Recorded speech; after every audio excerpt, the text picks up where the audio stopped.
Hello friends, welcome back to Sushil Mishra business class. ये जो topic चल रहा है आज उसका नाम है आउटसोर्सिंग और साथ के साथ आज हम पढ़ेंगे अप्राइजल ऑफ एलपीजी पॉलिसी। बिल्कुल है जी। हमने अभी तक एलपीजी बिल्कुल है जी तीनों के बारे में डिटेल से पढ़ लिया है। ये छोटा सा टॉपिक एक जो बचा हुआ था उसे भी आज कंप्लीट कर लेते हैं जिसका नाम है आउटसोर्सिंग। ये एक्चुअली में ग्लोबलाइजेशन से ही निकल कर आया है। बिल्कुल हाँ जी। अगर ग्लोबलाइजेशन नहीं होता तो आउटसोर्सिंग नहीं होता। बिल्कुल हाँ जी। आउटसोर्सिंग हाँ जी 11वीं क्लास में बिजनेस में पढ़कर आए हैं बीपीओ। बिल्कुल हाँ जी। Business process outsourcing.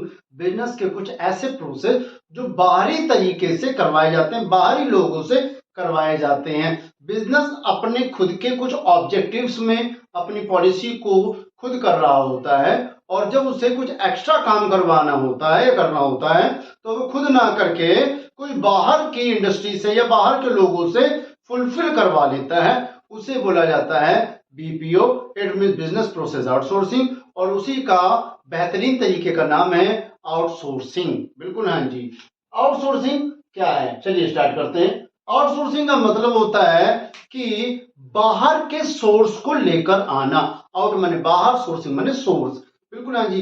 एक ऐसा सोर्स ढूंढना जो आपकी कंपनी में नहीं है, आपकी इंडस्ट्री में नहीं है, आपके वर्ल्ड में नहीं है, आपके यहां पर नहीं है, कंट्री में नहीं है, सॉरी कंट्री में नहीं है। आपको क्या करना है, बाहर से लेकर आना है और या बाहर से काम करवाना है। उसको बोला जाता है आउटसोर्सिंग। बिल्कुल हाँ जी। फॉर एग्जाम्पल देता हूं, कुछ ऐसा काम है जो आप खुद कर लेते हो। सपोज दैट पढ़ने का काम अपने बच्चे को आप पढ़ा सकते हैं या अपने छोटे भाई बहन को आप पढ़ा सकते हैं। लेकिन फॉर एग्जाम्पल अगर आप बीमार हुए हैं तो खुद ही ट्रीटमेंट नहीं कर सकते हैं। उस कंडीशन में आपको आउटसोर्सिंग करना पड़ता है।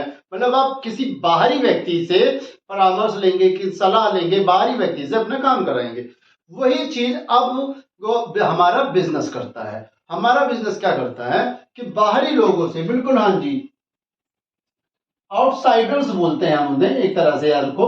बिजनेस के जो आउटसाइडर्स हैं उनसे हम वर्क करवाते हैं तो उसे हम बीपीओ कहते हैं। बिल्कुल हाँ जी, याद रख लीजिए।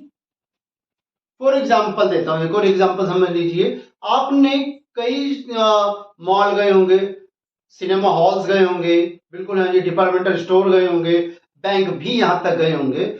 उनमें कुछ नोटिस करा होगा, देखा है होगा या नहीं देखा होगा नोटिस, फिर भी बता देता हूँ। कुछ नोटिस चीज की नहीं करी होगी तो आज कर लीजिए।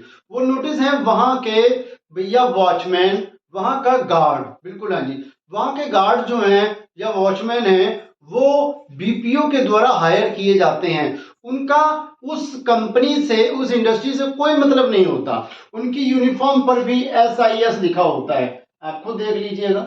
ये बीपीओ है जो कि सेवाएं प्रदान करती है बिजनेस से अनदर। बिल्कुल हाँ जी। कैसे समझा देता हूं, जिसका भी मॉल है वो सिर्फ अपने प्रोडक्ट को सेल एंड परचेज बिजनेस से रिलेटेड रखना चाहता है।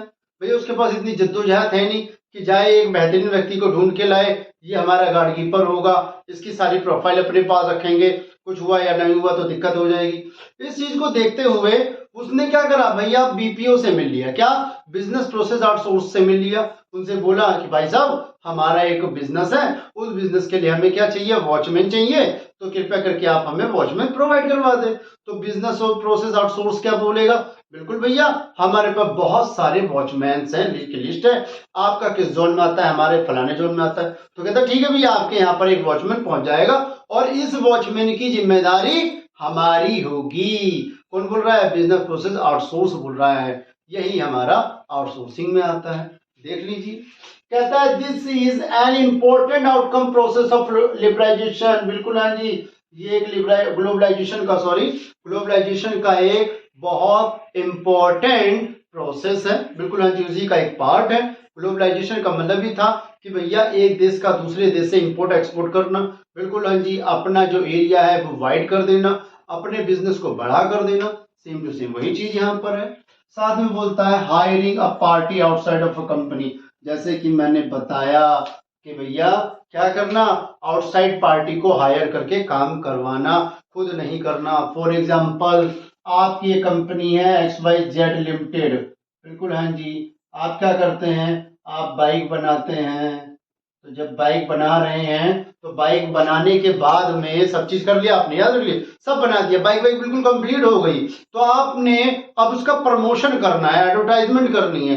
एडवर्टाइजमेंट और प्रमोशन करने के लिए किसी बीपीओ कंपनी को हायर कर लिया, क्या कि भैया आप हैं, आप हमारी कंपनी का प्रमोशन कीजिए, एडवर्टाइजमेंट कीजिए, सेलिंग इसकी ज्यादा बढ़ाइए। हमें नहीं पता कि एडवर्टाइजमेंट कैसे होता है, आप कह रहे हैं, आप कह रहे हैं हमें नहीं पता है कि एडवर्टाइजमेंट कैसे होता है। उस कंडीशन में बीपीओ आता है और बीपीओ ही क्या करेगा, आपके बिजनेस का या आपके प्रोडक्ट का एडवर्टाइजमेंट करवाएगा और उसके प्रमोशन करवाएगा। ये जो सर्विस प्रोवाइड कर रहा है वो, उसको बीपीओ कहते हैं। आई होप यहां तक आपको समझ में आया होगा। अब थोड़ा सा आगे, growth of fastest mode of the communication, बिल्कुल हाँ जी, आउटसोर्सिंग के द्वारा ही हमें फास्टेस्ट मोड मिल जाता है कम्युनिकेशन का, बात करने का, बिल्कुल हाँ जी। फॉर एग्जांपल दिया हुआ है आईटी सेक्टर और बीपीओ भी आप बोल सकते हैं, जिसे कि कॉल सेंटर्स भी बोलते हैं, बिल्कुल हाँ जी, सुना है ना नाम कॉल सेंटर। कॉल सेंटर्स क्या है, ये बड़ी बड़ी कंपनियों के आउटसोर्सेज हैं, बिल्कुल हाँ जी, एयरटेल, रिलायंस, जियो, ठीक है, वीआई, एक्सेट्रा, इन सबके क्या है, कॉल सेंटर्स हैं। ये खुद तो नहीं पहुंच पा रही इंडिया के अंदर, तो इसने क्या बोला कि भैया हमारे क्या है, आउटसोर्स ले लीजिए, आप इसे ऑपरेट कीजिए, कोई दिक्कत होगी फाइनलाइज तो हमें बता दीजिएगा। हाँ जी, इसमें भी रखा गया इसे। आई होप यहां तक आ गया वो समझ में। अब इसी का आगे, India is one of the most preferred destination of outsourcing. India सबसे बेहतरीन या सबसे अच्छी जगह है जो आउटसोर्सिंग के लिए यूटिलाइज की जा रही है। क्यों, बता देता हूं भाई। इंडिया में चीप लेबर मिल जाती है, सस्ती लेबर मिलती है, मोर इफेक्टिव लेबर होती है, मोर इफिशिएंट लेबर होती है। जिसने नहीं समझ में आ रहा है इफेक्टिव एंड इफेक्टिवनेस, वो याद रख लीजिए मैनेजमेंट चैप्टर बिजनेस का फर्स्ट 12th क्लास, उसमें देख लीजिएगा मैनेजमेंट में। बिल्कुल जी, कहता है ना इफेक्टिवनेस एंड एफिशिएंसी, तो यहाँ पर हमारे पास जितने भी वर्कर्स होते हैं, लेबर हैं, वो इफेक्टिवनेस एंड एफिशिएंसी दोनों होते हैं, तो उनके लिए बेहतरीन होता है। दूसरा, यहाँ का जो रॉ मटेरियल है वो भी अच्छा मिल जाता है। तीसरा क्या बोलते हैं, अगला पॉइंट बोलता है कि यहाँ पर जो हमारे वर्कर्स हैं ये चीप क्वालिटी के मिलते हैं, मतलब क्वालिटी बेस्ट होती है, सॉरी क्वालिटी बेस्ट होती है, लेकिन चीप मिलते हैं, सस्ते मिलते हैं और बेस्ट क्वालिटी के होते हैं, ये याद रख लीजिए। इसलिए यहाँ पर most preferred destination of outsourcing in India बोला गया है। ये आपका आउटसोर्सिंग है। आउटसोर्सिंग के आने से हमें बहुत ज्यादा प्रॉफिटेबल होने लगा, बिल्कुल हाँ जी। जो लोग थोड़े बहुत बेरोजगार थे उन्हें रोजगार भी मिलना शुरू हो गया। आउटसोर्सिंग आया, बाहर का काम करवाना शुरू कर दिया गया, बिल्कुल हाँ जी। जो वो कंपनी नहीं करना चाहती थी या नहीं कर पा रही थी, उसने एक नया प्लांट नहीं लगाया, उसने क्या कहा कि भैया जो कर रहे हैं ना उसे उठा के दे दे यार, यही कर लेगा हमारे बदले, ये करके हमें फिनिशिंग गुड्स तैयार कर देगा, हम असेंबल कर लेंगे, हम आगे काम बढ़ा लेंगे। इसे बोला गया आउटसोर्सिंग। दोबारा समझा देता हूं आउटसोर्सिंग। आउटसोर्सिंग एक ऐसी टेक्निक है या एक ऐसा तरीका है जो कि एक कंपनी दूसरी कंपनी के द्वारा भैया अपना काम कराती है। वो कंपनी जिसको करवाना है वो सभी काम अपने ना करके कुछ काम बाहरी कंपनी से या बाहरी कंट्री से करवाती है, उस कंडीशन को हम आउटसोर्सिंग कहते हैं। बिजनेस प्रोसेस आउटसोर्सिंग, बिल्कुल हाँ जी, बिजनेस का कुछ काम बाहरी कंपनी से करवाना, उसे हमने बीपीओ के नाम में शामिल किया है। अब आगे जाहिर सी बात है, एलपीजी आया। एलपीजी आता है या कुछ भी होता है, हम ये कहते हैं भैया कुछ भी चीज है तो कुछ भी चीज में चाहे वो एक कॉइन हो तो या तो उसका हेड थ्रो करोगे तो या तो हेड आएगा या तो टेल आएगा। ऐसे ही कोई भी चीज हो, कोई भी काम हो, या तो उसका अच्छा काम होगा या बुरा होगा, होता दोनों है, अच्छा ज्यादा या बुरा कम, या बुरा ज्यादा अच्छा कम, बिल्कुल हाँ जी। ऐसे ही जब एलपीजी आई, बिल्कुल हाँ जी, अप्राइजल परफॉर्मेंस उसका ये रहा कि कुछ अच्छा रहा और कुछ बुरा रहा। तो क्या अच्छा रहा और क्या बुरा रहा ये चीज देखते हैं भैया। परफॉर्मेंस अप्राइजल के अकॉर्डिंग देखा गया 1956 में जब आईपीआर आया तो दिक्कतें थी, उसको देखते हुए 1980 के नियरली भारत के पास में कुछ ही दिन का, अबाउट ऑफ 2 and 3 days का ही भैया मॉनेटरी फंड था, बिल्कुल हाँ जी। उसके राजकोषीय में पैसा 2 या 3 ही दिन का बचा था, जिसके कारण न्यू इकोनॉमी पॉलिसी को अडॉप्ट किया गया और लोगों के लिए सेवाएं बेहतर कर दी गई, लोगों के लिए दरवाजा खोल दिया गया कि आप इजीली से, बिल्कुल आसानी से आकर भारत में व्यापार कर सकते हैं, इंपोर्ट एक्सपोर्ट कर सकते हैं, इंपोर्ट ऑफ कैपिटल गुड्स भी हो सकता है। ये सारा एलपीजी की पॉलिसी थी। अब एलपीजी आया तो कुछ अच्छाई चीज भी लेकर आया होगा, साथ के साथ बुराइयां भी आती हैं। बिल्कुल हाँ जी। तो चलिए आज हम अप्राइजल का टॉपिक पढ़ लेते हैं और लास्ट टॉपिक है इस चैप्टर का। इसके बाद में ये चैप्टर खत्म हो जाएगा। आई होप ये चैप्टर सबको बहुत इजीली समझ में आया होगा और मुझे उम्मीद है अगर आपको समझ में आया होगा तो प्लीज लाइक सब्सक्राइब शेयर करते रहिए साथ के साथ। चलिए अब चल देते हैं performance appraisal of LPG policy. तो कुछ गुड इफेक्ट हैं, क्या है चलिए आ जाइए। गुड इफेक्ट में सबसे पहला जो है वाइब्रेंट इकोनॉमी। हमें पता है कि 1951 में हमारा देश ने भैया 5 ईयर प्लान लॉन्च किया था। 1947 में हमने देखा था कि हमारी जो इकोनॉमी है 47 में वो स्टैंडर्ड इकोनॉमी थी। बिल्कुल हाँ जी, याद रख लीजिए, जिसे हमें सेमी फ्यूडल इकोनॉमी के नाम से भी जानते हैं। बिल्कुल हाँ। इस समय हमने जब एलपीजी अपनाया तब से हमारी इकोनॉमी वाइब्रेंट होने लगी, धीरे धीरे डेवलप की ओर बढ़ने लगी। याद रख लीजिए, डेवलप नहीं हुई, डेवलप की ओर बढ़ने लगी, वाइब्रेंट होने लगी।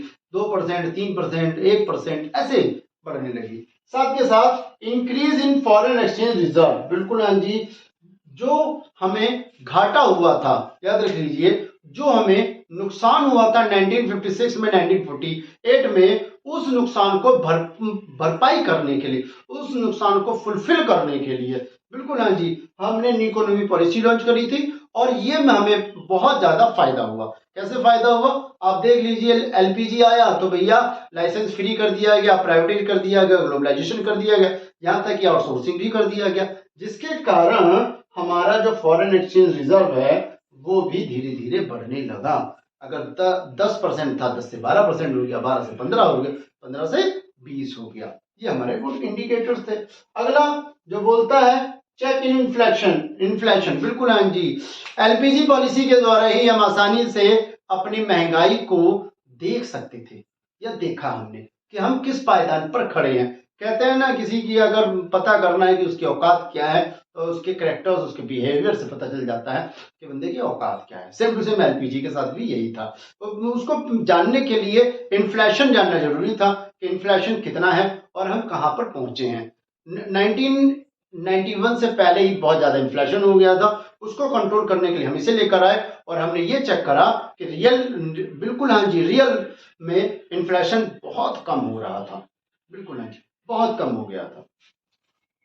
इसके बाद में फ्लो प्राइवेट फॉरेन इन्वेस्टमेंट। बिल्कुल हाँ जी, ये कहता है कि एलपीजी के आने से बाहरी कंपनियां, बाहरी लोग ने क्या करा, इंडिया के अंदर डायरेक्टली इन्वेस्ट करना शुरू कर दिया। अब उन्हें भी लगने लगा कि इंडिया कुछ मजबूत पार्टी है, इंडिया कुछ मजबूत कंट्री है, जहां पर हम इन्वेस्ट करके प्रॉफिट बहुत ज्यादा कमा सकते हैं। भैया आपके सामने ही आईफोन, एप्पल की वॉच हो गई, एप्पल की घड़ी हो गई, ये भैया इन्वेस्टर के रूप में है। बिल्कुल हाँ जी, चाहे वो गुच्ची के शूज हों, अरमानी के कपड़े हों या अरमानी के शूज हों, एक्सेट्रा, ये सब क्या है, ये सारी चीजें ही आपकी ग्लोबलाइजेशन में आती हैं, जिसका गुड इंडिकेटर की ओर इशारा करता है कि भैया अच्छी चीज आई है। साथ के साथ एक चीज और मैं बता देना चाहता हूं जो मैंने नहीं लिखा है, वो है भैया मोनोपोली मार्केट से शिफ्ट होकर कॉम्पिटिटिव मार्केट में आ जाना। बिल्कुल हाँ जी, 1991 में कुछ ही इंडस्ट्रियां थी। बिल्कुल हाँ जी, और वो सारी की सारी इंडस्ट्रियां क्या थी, मोनोपोली में थी, किसी और को आने नहीं देना चाहती थी। वो अपनी मनमर्जी से प्राइस सेट करके रखती थी और आपको वो लेना पड़ता था। फॉर एग्जाम्पल सपोज आपके मोहल्ले में सिर्फ आप ही की दुकान हो और आस पड़ोस में 7 किलोमीटर तक, 7 किलोमीटर तक कोई दुकान नहीं है ग्रोसरी की, याद रखिएगा, नॉर्मल चीज लेके चल रहे हैं हम, छोटा मोटा, ठीक है, और उसका प्राइस आप खुद सेलेक्ट करोगे। याद रख लीजिएगा, कोई जान पहचान का आया, थोड़ा कम में दे दिया, थोड़ा दूर का व्यक्ति आया, अरे महंगा दे दो। क्यों? क्योंकि 7 किलोमीटर बाद कोई दुकान है और 7 किलोमीटर को लेने नहीं जाएगा, या अगर इसे जरूरी है, नेसेसरी है, तो हमसे ले लेगा, 10 रुपए ज्यादा देगा, और क्या होगा। ये मोनोपोली था, एक बंदे का अधिकार, सिंगल ओनर और मैनी बायर्स, बिल्कुल हाँ जी, उस कंडीशन को यहाँ खत्म करा इन्होंने। बिल्कुल हाँ जी, एलपीजी ने बोला कि भैया कंपटीशन मार्केट हो गई कि अब बहुत सारी दुकानें खुल गए। अब उसी कंडीशन में आप ही के इलाके में बहुत सारी दुकानें खुल जाएं तो मजबूरी में अब आपको ऑन प्राइस पर बेचना पड़ेगा। हो सकता है कि प्राइस रेट से थोड़ा कम करके भी बेचना पड़े, लेकिन प्राइस रेट से ज्यादा नहीं बेचना पड़ेगा, नहीं दे सकते। क्यों? क्योंकि एक भी रुपया अगर प्राइस रेट से ज्यादा बेचोगे तो सामने वाला कस्टमर आपकी जगह पर दूसरी दुकान जो बगल में खुली है वहां जा सकता है। सेम टू सेम ये था कि मोनोपोली मार्केट से इंडिया की जो मार्केट थी कॉम्पिटिटिव मार्केट में ट्रांसफर हो चुकी थी। ये तो थे इसके गुड इंडिकेटर्स या गुड इफेक्ट। अब चलते हैं बैड इफेक्ट। जाहिर सी बात है जो चीज अच्छी होती है किसी के लिए वो दूसरों के लिए बुरी भी होती है। बिल्कुल हाँ जी, याद रख लीजिए। कहीं हद तक कोई ज्यादा नमक खाता है उसको पसंद है, और कहीं हद तक अगर कोई ज्यादा नमक खा ले तो जाहिर सी बात है ब्लड प्रेशर हाई हो जाता है। बिल्कुल सिंपल से वही चीज है, याद रख लीजिएगा। हाँ जी, बैड इफेक्ट क्या है? Neglect of agriculture. बिल्कुल हाँ जी, जब हम एलपीजी लेकर आए तो सबसे ज्यादा इंडस्ट्रियलाइजेशन पर फोकस करना शुरू कर दिया हमने, और इंडस्ट्रियलाइजेशन में हमने पब्लिक सेक्टर को रिमूव करके प्राइवेट सेक्टर को लेकर आ गए, बाहर की कंपनियां यहाँ लेकर आ गए, आउटसोर्सिंग यहाँ लेकर आ गए, इंपोर्ट एक्सपोर्ट यहाँ करना शुरू कर दिया, जिसके कारण जो एग्रीकल्चर सेक्टर था वो धीरे धीरे डिक्लाइन होना शुरू हो गया। धीरे धीरे कहाँ हो गया? डिक्लाइन होना शुरू हो गया, बहुत कम हो गया, और लोगों के प्रति जो इन्वेस्टमेंट कर रहे थे वो इन्वेस्टमेंट भी धीरे धीरे खत्म होता चला जा रहा था। पहली कमी ये नजर आई। दूसरी, slow down of industrial growth. बिल्कुल हाँ जी, जो इंडस्ट्रियल ग्रोथ था वो भी स्लो डाउन था। ऐसा नहीं था कि बहुत ज्यादा था कि भैया एलपीजी आया तो इंडस्ट्री का बहुत ज्यादा ग्रोथ हो जाएगा, ऐसा कुछ नहीं था। इंडस्ट्री का ग्रोथ हो रहा था लेकिन धीरे रेंगते हुए। क्यों? क्योंकि इसमें कुछ न कुछ भैया बैरियर्स कर दिए गए थे। क्या? यहाँ पर इंपोर्ट और एक्सपोर्ट में क्वांटिटेटिव एंड क्वालिटेटिव बैरियर्स खड़े कर दिए गए थे। दोबारा बता रहा हूं, यहाँ पर इंडस्ट्री में इंपोर्ट एंड एक्सपोर्ट प्रोसीजर में क्वांटिटेटिव एंड क्वालिटेटिव बैरियर्स खड़े कर दिए गए थे। क्वांटिटी के बिहाफ पर और क्वालिटी के बिहाफ पर ही बैरियर्स खड़े हो गए थे कि भैया उसकी क्वालिटी अगर ज्यादा अच्छी नहीं है तो जैसी बात से गुड्स नहीं जाएगा, या बहुत ज्यादा अच्छी है तो भी नहीं जाएगा। क्वालिटी क्या है? एक नंबर का दिया गया, क्वांटिटी एक नंबर, 10 20 30 100, बस इससे ज्यादा नहीं भेजा जा सकता, जिसके कारण भी इंडस्ट्री का जो ग्रोथ है वो बहुत स्लो था, रेंगते हुए चल रहे थे हम। स्लो था, रेंगते हुए, याद रखिएगा। साथ के साथ जायज ही बात है, अब आप पूछेंगे कि अनएम्प्लॉयमेंट कैसे हो गया? भैया अनएम्प्लॉयमेंट का मतलब है बेरोजगारी, जिसे हम जानते हैं सब। अब आप कहोगे सर अभी इतना तो हमें पता है। भाई पता है, रुको तो सही, आगे बता तो रहे हैं, काहे दिक्कत ले रहे हो यार? बिल्कुल हाँ जी, समझ लीजिए। अब कोई भी नई चीज आएगी तो जाहिर सी बात है नई टेक्नोलॉजी आएगी। ग्लोबलाइजेशन के आने से मैंने बताया था कि नई टेक्नोलॉजी आती है, मॉडर्नाइजेशन होते हैं, नई चीजों का पता चलता है। जब नई चीजों का पता, नई टेक्नोलॉजी आती है तो जाहिर सी बात है आपके पास टेक्नोलॉजी नहीं आएगी तो अनएम्प्लॉयमेंट भी बढ़ेगा, बेरोजगारी बढ़ेगी ऑटोमेटिकली। एक एग्जाम्पल दे देता हूँ, समझ लीजिएगा, आप सब समझदार व्यक्ति हैं। बिल्कुल हाँ, कैसे समझिए।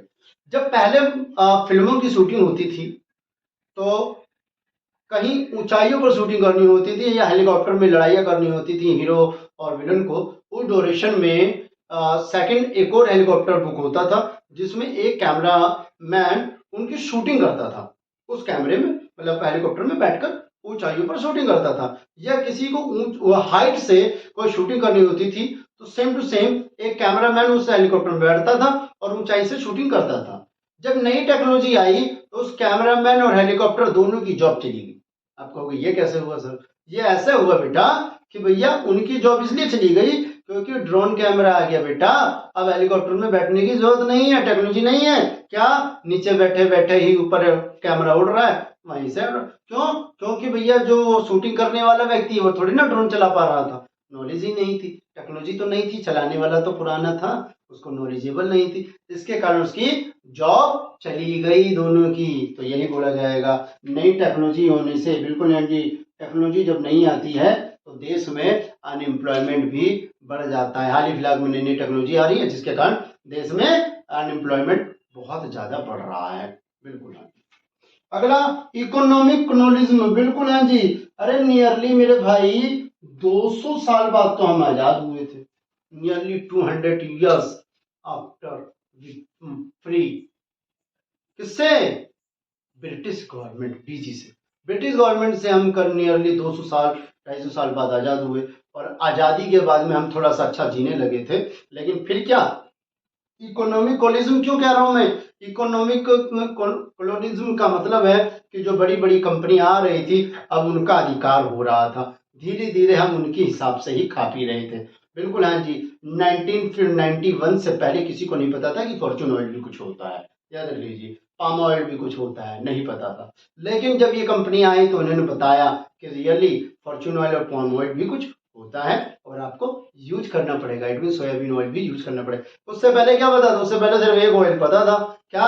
गांव के लोग थे, विलेजर्स थे, बिल्कुल यानी रूरल एरिया था या अर्बन एरिया, सबको सिर्फ एक ही चीज पता था। क्या? सरसों का तेल। बिल्कुल हाँ जी। उसके सिवा और किसी को कुछ नहीं, या फिर दूसरी चीज पता है, डालडा। इससे ज्यादा कुछ नहीं पता। लेकिन क्या हुआ भैया, नई इंडस्ट्री आई, नई कॉलोनी लगनी शुरू हो गई, सॉरी नई इंडस्ट्री आई, एमएनसी आई, तो इनका अधिकार होने लगा। ये अपने मन मुताबिक इकोनॉमी को प्राइस करना शुरू कर दिया और डेवलप करना शुरू कर दिया। ये इसका बैड इफेक्ट है जो इकोनॉमी पे। बिल्कुल हाँ।